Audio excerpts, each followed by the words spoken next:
I'm doing a last-minute costume change here. I just changed my specs. Yeah, you really are, aren't you, over there? What's going on? These are harder to see my notes than these.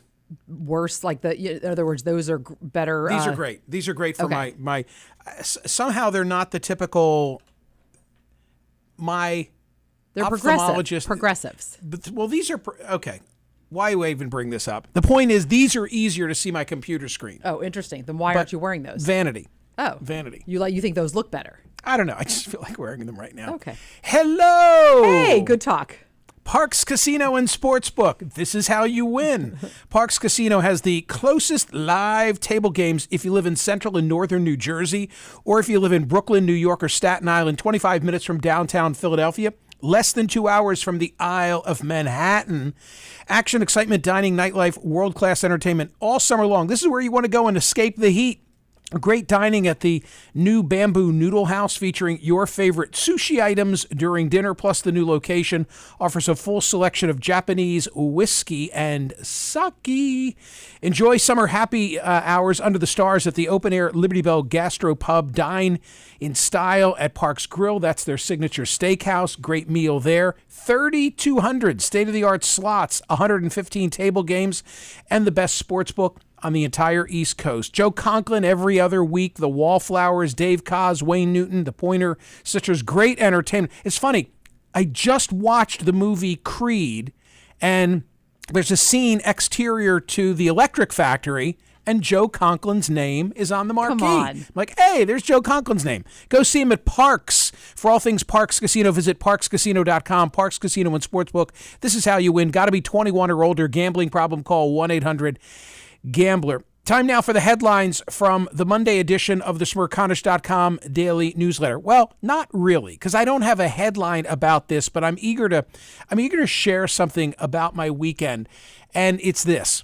I saw Peter Frampton, I should say, again, because I've been seeing Peter Frampton for like 45 years.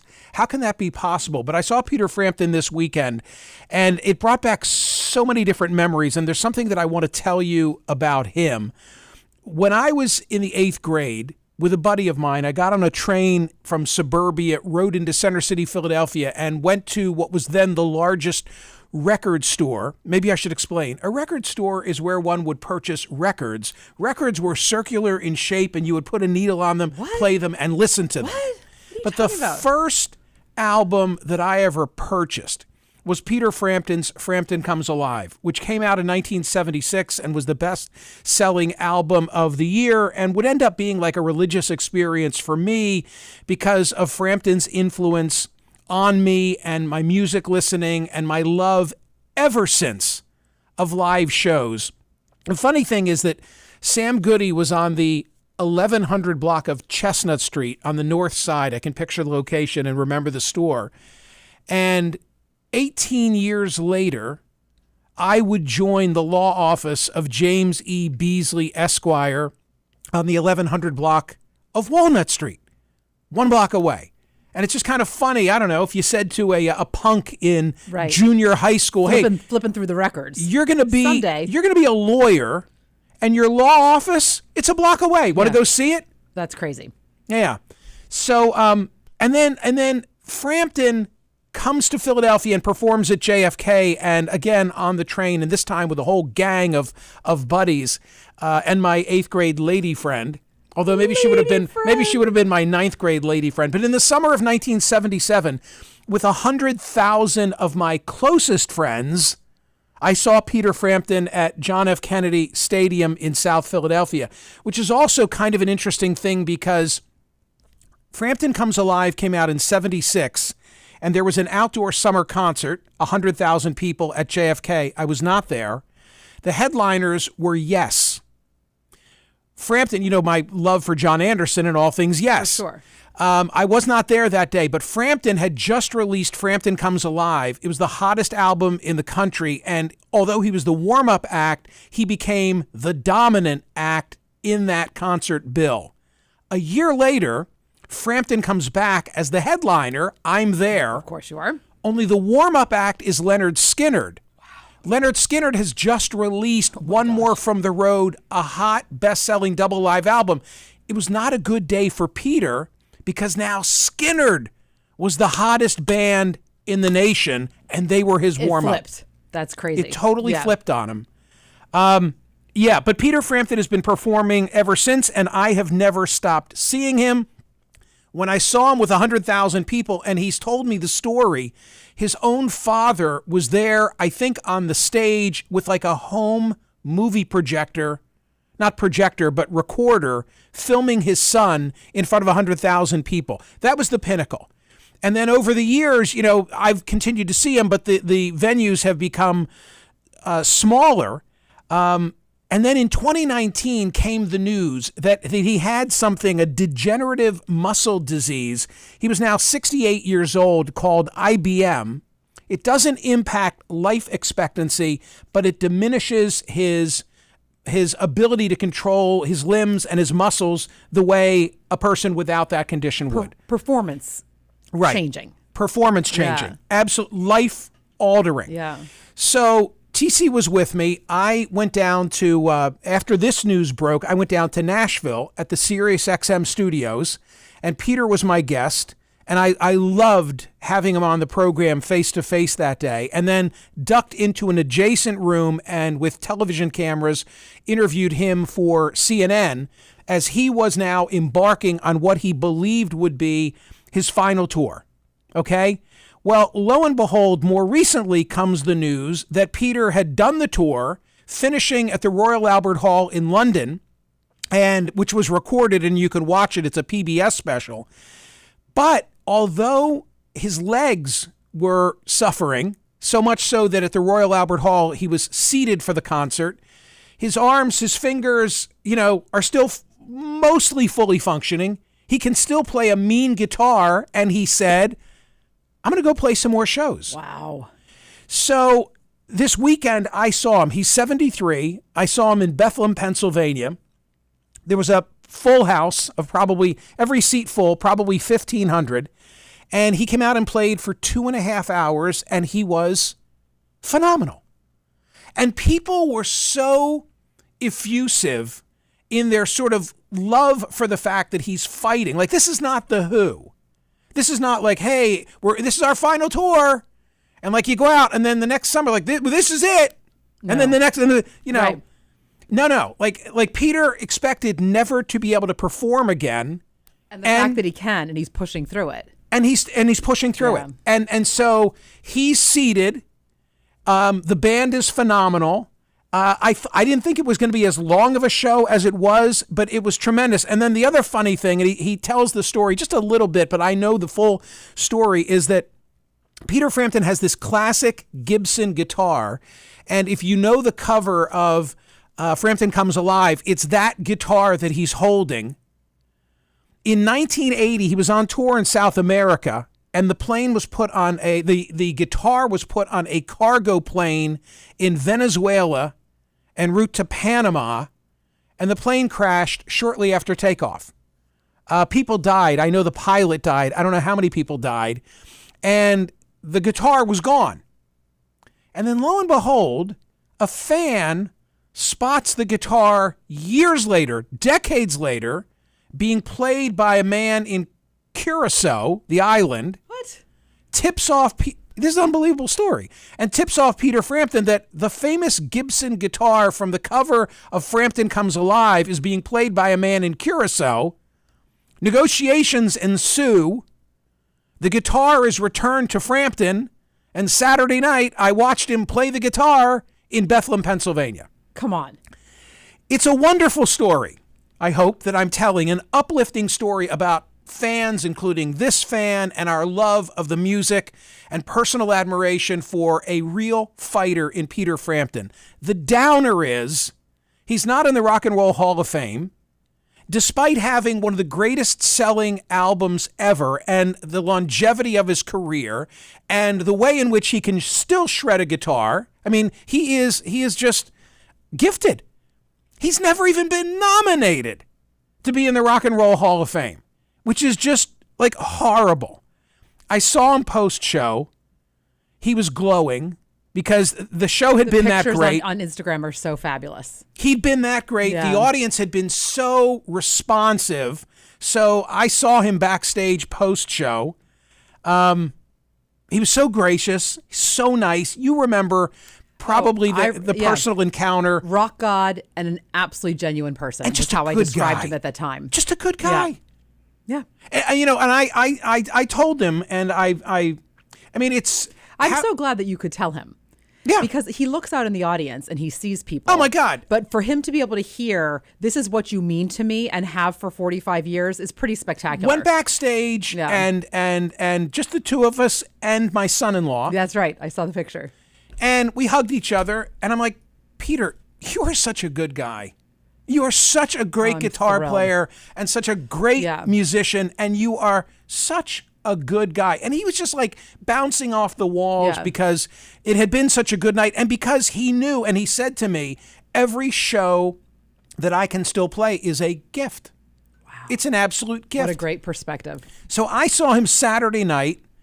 Sunday night, last night, he was in Atlantic City. PJ from Creative Outfit, who does all our great video work, went to see him. I haven't caught up with PJ yet, but I'm sure he loved it. And I want to tell everybody that he's going to Boston, Oxon Hill, Maryland, Mashantucket, Connecticut, Port Chester, New York, Huntington, New York, Verona, New York, Niagara Falls, Ontario, I guess on the Canadian side. He's going to be in Oregon, California, Nevada, Utah, and that's it. Phenomenal. And by the way, I hope after... Are there any tickets available? I hope Maybe after not. Utah that he finds that he still can play and he goes out and keeps doing it for as long as he can do it. Me too. This good guy needs to be by rights, not because of some emotional pitch because I bought the album in the 8th grade. He has earned the right to be in the Rock and Roll Hall of Fame. And I cannot respect the Rock and Roll Hall of Fame until they right this wrong. I'm Michael Smerconish, and I approve this message. TC, what other headlines caught you from Smerconish.com, the Monday edition of the Daily Newsletter? As usual, do you want to go through the poll questions of the week or no? Actually, wait, one more thing. While we're talking about your Instagram, because I mentioned that there were pictures from Peter Frampton. Yes. How about the new Smerch merch? I think there are a very small number of them left, and that's for a twofold reason. One, it's so odd and so unusual that we don't know if anybody else is interested. Specific. And two, that we did a very limited run of them. Would you like to describe? So it is it's a black tee that on the front has my last name in Cyrillic, Smerconish in Cyrillic, and on the back has sort of the image that we use, except it's the outline of my bald noggin on a Lemco flag. And I have to also say that people are commenting on Instagram. I believe that T-shirt is very slimming. And someone commented that the Peloton and the 5 are working for you. Damn. Now it's I don't know about that, but I love the shirt. Well, look, we Lemcos have to stick together. We look to Andy because we've never had a homeland, TC. Right, I know. We've always We've always been living in the shadow of other people in Slovakia, in Ukraine, and in Poland, in sort of the foothills of the Carpathian Mountains. And Andy Warhol is the most famous Lemco. Tom Ridge is a Lemco. John Kasich is a Lemco.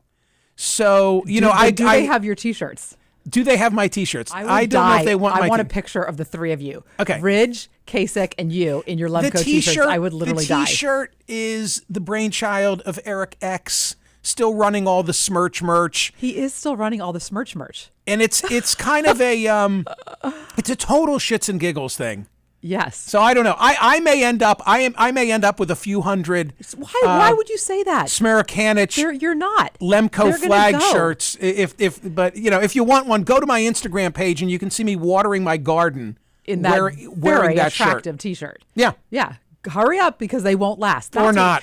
Or Okay, that is what kind of a salesman are you? Hurry up, they won't last. You're like, I don't know if anyone will buy them. I know the Frisbees and the beach towels are not lasting, so They are you better not you better lasting. hurry for those. That is true. But if you want the limited edition, it really is limited edition. And exclusive. It's truly limited and exclusive. The Lemko flag shirt.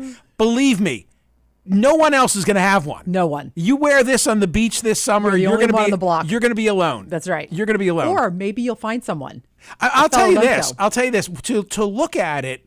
Hey, were you wearing your Smerconish hat at the Frampton concert? I think you were. Yeah. Yeah. Yeah. Just I wear to it be clear, everywhere. I know. I love it. I know you do. But I'll say this: like if you see the Lemko shirt, Yes.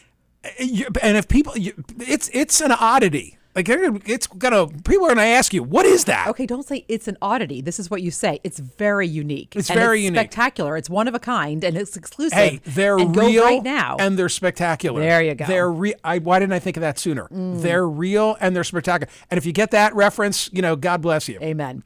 Friday poll results with 18,353 votes are those losing weight through new meds taking the easy way out. In other words, if you're going through Ozempic, are you cheating? Love that conversation. Close, 54-46, but 54% did say yes, you're taking the easy way out. Take it anyway.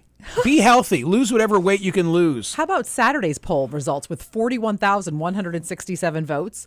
And that is, will Donald Trump face any trial before Election Day 2024? Any trial?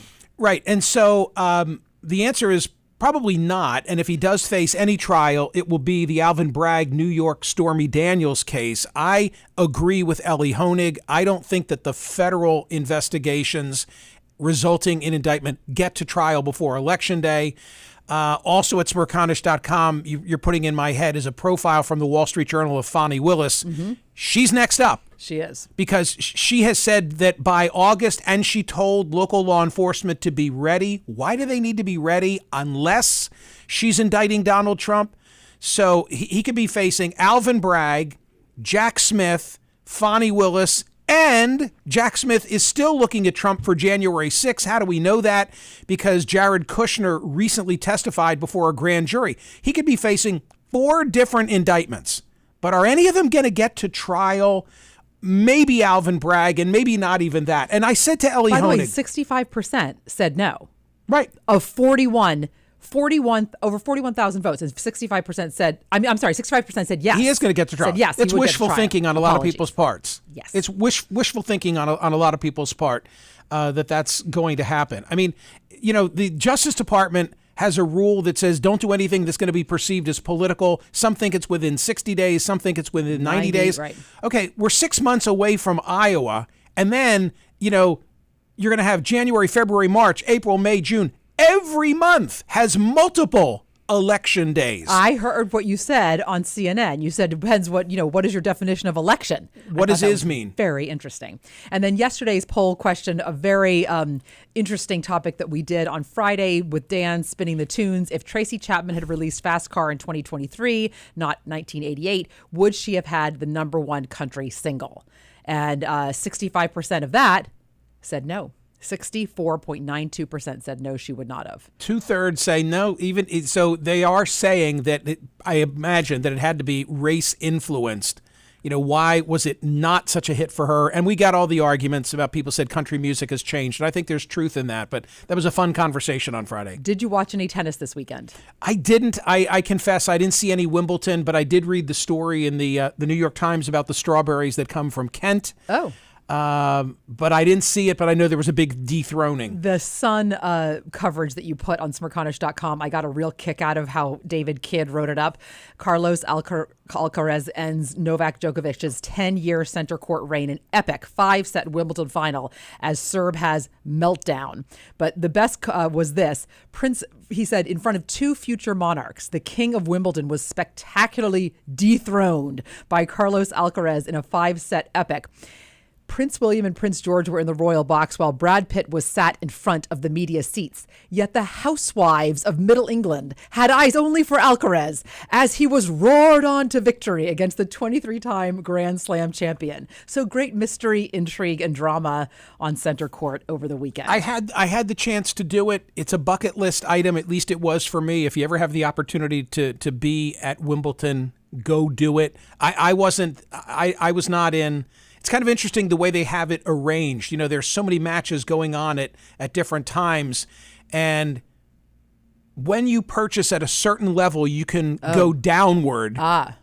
Right? And you can go look at any of the other matches that are then. Oh, I see. But you can't go to that center court. I see. But it's still wonderful. You can just trade to down. be there. Can't trade up. That's it. There you just go. to eat the strawberries and people watch. It's pretty darn cool. There's a lot more at Smerconish.com, but TikTok. Yeah. Ladies and gentlemen, has Ron DeSantis already peaked? He's been at it now for several weeks, and his numbers have gone down, not up. Is that by virtue of Trump being indicted and people rallying around him? Or is it that the more people get to see him, the less they like him? Go to Smerconish.com and tell me, has Ron DeSantis already peaked? See ya.